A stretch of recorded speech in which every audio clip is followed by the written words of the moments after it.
Hello there, it's Claire here with a look at the biodynamic calendar for January 2021. And for those of you not familiar with this calendar, I hope to just give you a little bit of an overview and some pointers so how you can actually use it in your gardens and improve the way things work out in your garden. So as always, the first thing I look at is where is the full moon in the month. So this is where we look under the solar and lunar aspects, and that black circle, that's the new moon, and this circle there, the white circle, is a full moon. So always the week before a full moon is the best time to think about seed sowing. And although January isn't really one of the most active months for work in the garden, there are some seeds that you could think about sowing. You could think about actually very early tomatoes, chilies and aubergines, and you'd be looking at sowing those on fruit days. So they'd be here the week before the full moon. So long as you've got some heat for them, they'll be fine. You could also think about sowing some hardy annuals like cornflowers or sweet peas, and that would get them off to a really early start. So you want to be thinking about flower days. So there are 2 flower days just before the full moon here. So there'd be good times for sowing the flowers. And again, they would have to be under cover, probably with a little bit of gentle heat to get them going. And also there's still plenty of opportunities for sowing winter salads, either on the windowsill inside or again in your greenhouse under cover. And because it's salads, you'll be thinking about the leaf element of the plant. So that's when we'd use the leaf days here. And something else you might want to think about, if you have any mistletoe left over from Christmas decorations, I've got some berries here, and I've had quite a lot of success actually sowing the mistletoe seeds on the trees. So they're very sticky inside, and if you squidge them and press them into the bark of an apple tree, just where there's cracks in the bark, and the seed lodges in there, and if you're lucky they'll germinate and you'll have mistletoe growing on your apple tree. You can also try other trees as well, but in my garden it's the apple trees that I've had the success with. But yes, that's an interesting one to try.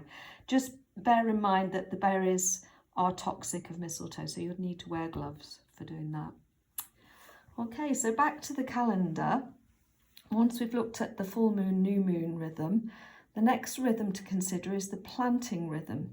So that's this green band here is the northern transplanting time, and this one, the purple band, is the southern transplanting time, and that relates to the southern hemisphere, and this is the northern hemisphere. So I always see this as planting time, anything to do with working the soil or putting plants literally into the ground. So it's actually a good time to think about if you've got any bare-rooted trees, again fruit trees or fruit canes and bushes, you could actually plant those in the afternoon of fruit days in the northern transplanting time, and they'd get off to a very healthy start. You might want to think as well about bare-rooted roses. So if you were doing roses or moving other shrubs around, flowering shrubs, then you'd look at a flower day in the northern transplanting time. So this moon rhythm is actually when the moon is spending 2 weeks of the month getting higher and higher in the sky, and 2 weeks in the month getting lower and lower. So descending time is this northern planting time, and then the opposite of that is the moon ascending time, when it's getting higher and higher. And this is the good time to think about working with the upper parts of the plant. So if you were still needing to prune your apple trees or your pear trees, you could find a fruit day here in this ascending moon time, and the pruning would actually be very beneficial at that time. And you can also prune soft fruits this time of year, like gooseberries, red currants and black currants. And again, it's just important to try to avoid working in freezing conditions. Better to wait for a few milder days to be doing that. So there's also quite a lot of blank days in this month of January. There's one here, this is this grey band, where there are no beneficial influences around coming to us from the cosmos. This one's a perigee, so that is meaning when the moon is orbiting the Earth. Perigee is when it's actually at its very closest, and there are no helpful influences coming in. It's all deemed a little bit too strong and a bit chaotic. So the other blank days, there are other planetary aspects going on, and you can actually look to this column here, Planetary Aspects, and you can actually decipher these hieroglyphics, which is quite easy to, if you look in the calendar, it explains what the symbols are. So this one is moon is in conjunction with, or in alignment with Jupiter. And so it kind of explains why in the calendar these days are deemed not good days to be thinking about planting or sowing or hoeing. But what you can do with blank days, they're actually very good days, particularly this time of year, to think about other jobs. Cleaning the greenhouse, particularly, one that is essential, but we do tend to put off to the last minute.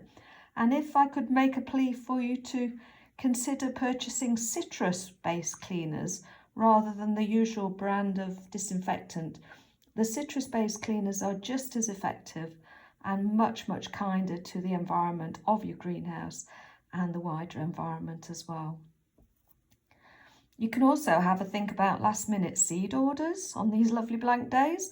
And don't forget to think about your seed potatoes and your onion sets for spring planting. And another thing to consider perhaps is looking after the birds in your garden. It's really important that we keep the bird feeders stocked up and clean. But also now is a good time to maybe make and put up the nesting boxes. The more familiar the birds are with them, the more likely they are to actually nest in them at the season, in early spring, when that starts to be something that the birds are looking for. And then my favourite day in January in the garden is the Three Kings Day. So that's on the 6th of January, which is a root day this year. And this is when we'll be stirring and applying the Three Kings preparation, which is gold, frankincense and myrrh. And it's really a gift for the elemental beings, the forces that are bringing life and animate the physical world. And you can actually purchase this preparation now in garden-sized portions from the Biodynamic Association web shop, which I think is a wonderful opportunity to just spend a little time thinking about the gifts that come to our garden and the unseen beings that are actually so busy, and we benefit so greatly from their work. So I'll wish you all a happy new year and look forward to a good growing season ahead. Cheerio!